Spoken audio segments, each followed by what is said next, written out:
அனைவருக்கும் முதற்கண் வணக்கம். அரசன் எவ்வழியோ மக்கள் அவ்வழி அப்படிங்கிற பழமொழியை கேள்விப்பட்டிருப்பீங்க. அந்த மாதிரி ஒரு அரசியல் கட்சியை பிரதிநிதிப்படுத்துவார்கள், அதனோட பிரதிநிதிகள் எப்படி இருக்கிறாங்களோ அப்படித்தான் அவரோட ஆட்சி இருக்கும். மக்கள் என்னதான் சரியாக இருந்தாலும் அரசர்களை மீறி அவர்கள் நாட்டை சரிப்படுத்த முடியாது. அந்த வகையில கொங்கு நாட்டின் துயரமாக ஒரு மோசமான ஒரு ஜனநாயகத்தை சீரழிப்பவராக ஊழல்வாதியாக இருப்பவர் தான் செந்தில் பாலாஜி. இவர் இந்த கட்சியும் இல்லை, எந்த கட்சியா இருந்தாலும் அனைத்து மக்களும் புறக்கணிக்கப்பட வேண்டியவர். அவரை பத்தி நம்ம இந்த காணொலியில பேசப்போம். இவரோட அரசியல் வரலாறு என்பதை நீங்க முதல்ல பார்க்கணும். முதல்ல மதிமுக, அப்புறம் அஇஅதிமுக, அப்புறம் அமமுக, அப்புறம் திமுக.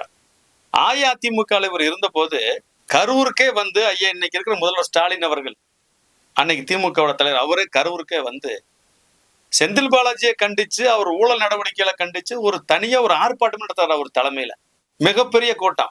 அடுத்த ஒரு வருஷம் கழிச்சு பார்த்தா அதே செந்தில் பாலாஜி எங்க இருக்கிறாரு? திமுகவில் இருக்கிறாரு. அவருக்கு அரவக்குறிச்சி சீட்டை கொடுக்குறாங்க, ஜெயிக்க வைக்கிறாங்க. மீண்டும் அவர் சட்டமன்றத்துக்கு வர்றாரு. யாரோட ஆளா வர்றாரு? திமுகவுடைய சட்டமன்ற உறுப்பினர் வர்றாரு. யோசிச்சு பாருங்க. அரசியல் நிரந்தர நண்பர்களும் இல்லை, பகைவரும் இல்லைப்பாங்க.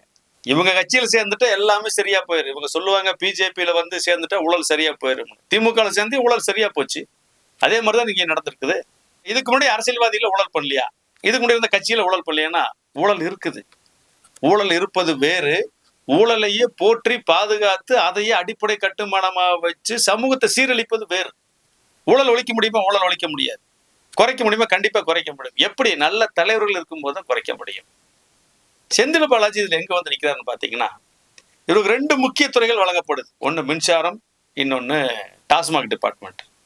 வலுவா வருமான தகவல் டிபார்ட்மெண்ட். அப்ப இதுல இதுக்கு முன்னாடி நடந்துட்டு இருந்த ஊழலோட கலெக்ஷனோட பல மடங்கு புது புது திட்டங்களை அறிமுகப்படுத்தி கலெக்ஷன் அதிகப்படுத்துறாரு. பாட்டிலுக்கு இவ்வளவு, டேனோருக்கு இவ்வளவு, இல்ல நைட் நேரத்துல விற்கிறதுக்கு எவ்வளவு, அன்டைம்ல விற்கிறதுக்கு எவ்வளவு, இப்படி எல்லாம் போகுது. அப்புறம் இந்த FL2 லைசன்ஸ், அந்த 11 விற்கிற தனியார் பார், அதுக்கெல்லாம் 5 லட்சம் 10 லட்சமா இருந்து 1 கோடியா உயர்த்தியாச்சு. இந்த சூரிய ஒளி மின்சாரம் வந்து பாத்தீங்கன்னா மெகாவாட்டுக்கு 5 லட்சமா இருக்கும், 40 லட்சமா உயர்த்தியாச்சு. ஆக இப்படி பல மடங்கு வசூல் அப்படியே கைதேர்ந்தவரா மாறுறாரு. மாறி மாறி மாறி என்ன ஆகுதுன்னு பாத்தீங்கன்னா, இன்னைக்கு மிகப்பெரிய சாம்ராஜ்யத்தை உருவாக்கி வச்சிருக்காரு. அந்த பணத்தை வச்சு சாம்ராஜ்யத்தை கட்டமைச்சு வச்சிருக்கிறார். ஈரோடு கிழக்கு தொகுதி தேர்தல் நடந்தது. அது ஒரு புது ஒரு அரசியல் ஜனநாயகத்தை அவர் கொண்டு வர்றாரு. என்னன்னு பாத்தீங்கன்னா, பட்டி ஓட்டு மக்களை உட்கார வைக்கிறது. ஒரு தொகுதியில் 40 இடத்துல 50 இடத்துல செட்டு போட்டுக்கிறது, பணிமனைங்கிற பேர்ல. அங்க தினம் மக்களுக்கு 500 ரூபா கொடுத்து 300 ரூபா கொடுத்து வர சொல்லி உட்கார வச்சுக்கிறது. பொழுதுக்கு அவங்களுக்கு டிவி, மதியம் பிரியாணி சாப்பாடு, நைட்டு போகும்போது மீதி கோட்டரை கோழி பிரியாணி எல்லாம் போய் சேர்ந்துறது. இப்படி ஒரு புது முறை ஏற்கனவே திமுக திருமங்கலம் ஃபார்முலா கண்டுபிடிச்சாங்க. அதை அப்புறம் அரசியல் கட்சிகளை காப்பி இன்னைக்கு இந்தியா ஊர் அமல்படுத்திட்டாங்க. இப்ப ஒரு புதுசா என்ன பண்றாரு? இந்த பட்டி ஜனநாயகம், மக்களை கொண்டு உட்கார வச்சிருது. ஒரு 15 நாளைக்கு தினசரி 300 ரூபா 500 ரூபா கொடுத்து, அங்கேயே ஒரு 3000 4000 கொடுத்து அவங்களை மைண்ட் செட் பண்றது. அந்த மைண்ட் செட் பண்ணி அப்புறம் எலெக்ஷனுக்கு மீண்டும் ஒரு 1000 ரூபாய் கொடுத்து ஓட்டு வாங்குறது. எப்படின்னு பாத்தீங்களா? ஆக இந்த மாதிரி ஒரு புது வகையான தேர்தல் ஊழல், மக்களை மைண்ட் செட் பண்றது, இந்த பட்டி ஜனநாயகத்தை கண்டுபிடித்தவர் யாருன்னா ஐயா செந்தில் பாலாஜி அவர்கள். இன்னைக்கு அது எங்க நிக்குதுன்னா, கரூர்ல அதை அமல்படுத்துறாரு, கோவை தெற்குல அமல்படுத்துறாரு. யோசிச்சு பாருங்க. தமிழ்நாடு என்பது உழைப்புக்கு பெயர் போனது. மிகச்சிறந்த உழைப்பாளிகள் இல்லாம நம்ம உழைப்பை கண்டுபிடிச்சுதான் வெள்ளக்காரன் கொண்டு பல நாடுகளுக்கு அடிமையா கூட்டிட்டு போய் வேலை வாங்குறான். அப்படி உழைப்பாளிகள், சொந்த காலில் நின்று உழைத்து முன்னேறிய மக்கள். கோவை மாநகரம் எடுத்துக்கங்க, அங்க பவுண்டரி இண்டஸ்ட்ரி, மோட்டார் இண்டஸ்ட்ரின்னு பல தொழில் இருக்குது. கோயம்புத்தூர் ஆகட்டும், திருப்பூர் ஆகட்டும், ஈரோடு ஆகட்டும், கரூர் ஆகட்டும், நாமக்கல் ஆகட்டும், சேலம் ஆகட்டும், எல்லாம் அரசோட தயவு இல்லாம சொந்த முயற்சியில உழைப்புல ஒரு தொழிலை தேர்ந்தெடுத்து அந்த தொழில பல பேர் ஈடுபட்டு அதை மாநில அளவுல, இந்திய அளவில், உலக அளவில் கொண்டு போன மக்கள். இப்ப உழைப்பால் உயர்ந்த மக்கள், தொழிலாளிகளும் இருக்கிறாங்க, தொழில் முனைவோர்களும் இருக்கிறாங்க, தொழில் அதிபர்களும் இருக்கிறாங்க. ஆக எல்லாரும் உழைப்பாளிகள். எங்கிருந்தோ வருவாங்க.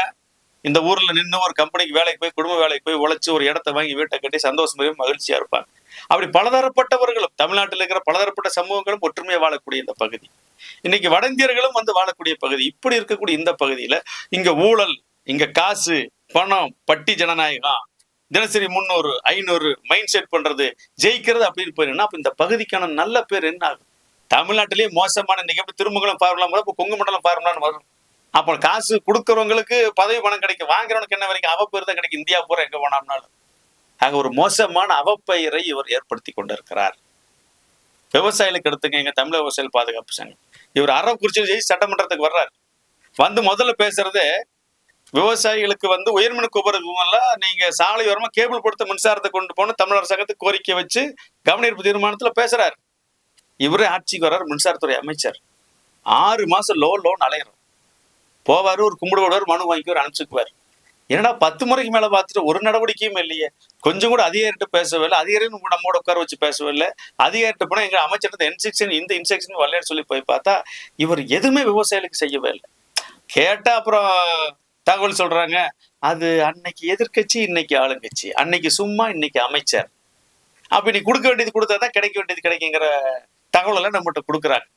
ஏப்ப நாங்களே இழப்பீடு நிறுத்தி வச்சிருக்கோம், அதை கொடுங்கன்னு வந்திருக்கிறோம்.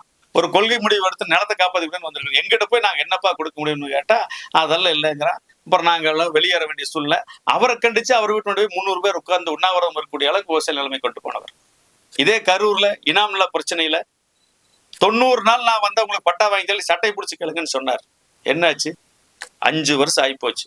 இன்னும் அஇஅதிமுக பிஜேபிக்கு கையெட்டிட்டு இருக்காரு. கடந்த 5 வருஷம் தமிழ்நாட்டை ஆண்டது அஇஅதிமுக பிஜேபி இல்ல திமுகவா? நீங்கள் தான் ஆண்டீங்க. நீங்க தான் அமைச்சரா இருந்தீங்க. கலைஞர் கொடுத்த பட்டா தானே, சட்ட திருத்தம் பண்ணி காப்பாத்துறதுக்கு என்ன அரசாணை போட்டு மக்களை ஏமாத்துறீங்கன்னு கேட்டதுக்கு பதில் கிடையாது. அதை போராடக்கூடிய மக்களை வந்து சந்திக்கவே இல்லை. அந்த வழக்கு போட்டவனுக்கு 200 போலீஸ் 300 போலீஸ் பாதுகாப்பு கொடுத்து அவர் கரூர் நகர்வளம் வர்றாரு, ஆய்வு பண்றாரு. அந்த அளவுக்கு எல்லாம் ஏற்படுத்தி பண்ணி கொடுத்தாச்சு.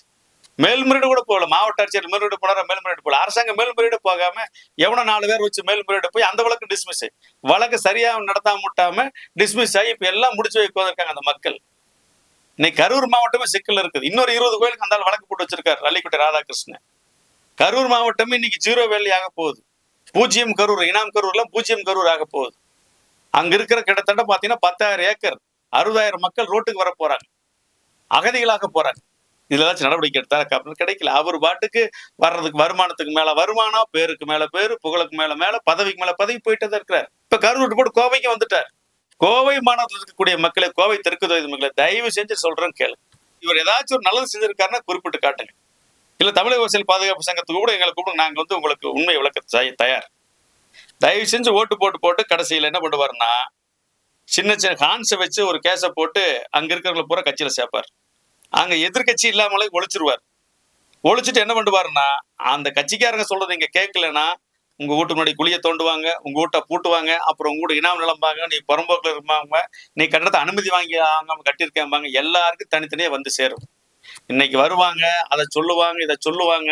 ஆனால் நாளை துயரப்படாதீர்கள், சிக்கிக்காதீங்க. பொய் வாக்குறுதி விடுப்பல ஒரு நம்பர் 1 மன்னர். சொன்னதை ஒரு செஞ்சதே கிடையாது. அதுலயும் ஒரு சரித்திரத்து சாதனைக்கான நாயகர்னு எதுல செஞ்சில்ல, சொன்னதை செய்யாம இருக்கிறதுல இவர் சரித்திர சாதனை நாயகர். விவசாயிகளை பொதுமக்களை ஏமாற்றுவதில் ஒரு சாதனை நாயகர்.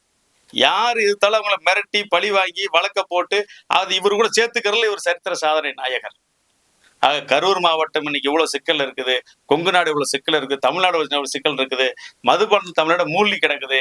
FL2 டாஸ்மாக்னு சொல்லி 11 பார்ல திறந்த மணிக்கு ஓடிட்டு கிடக்குது. அத்தனையும் போதை பொருளா போய் போச்சு. இதுக்கு காரணம் யாரு யோசிச்சு பாருங்க.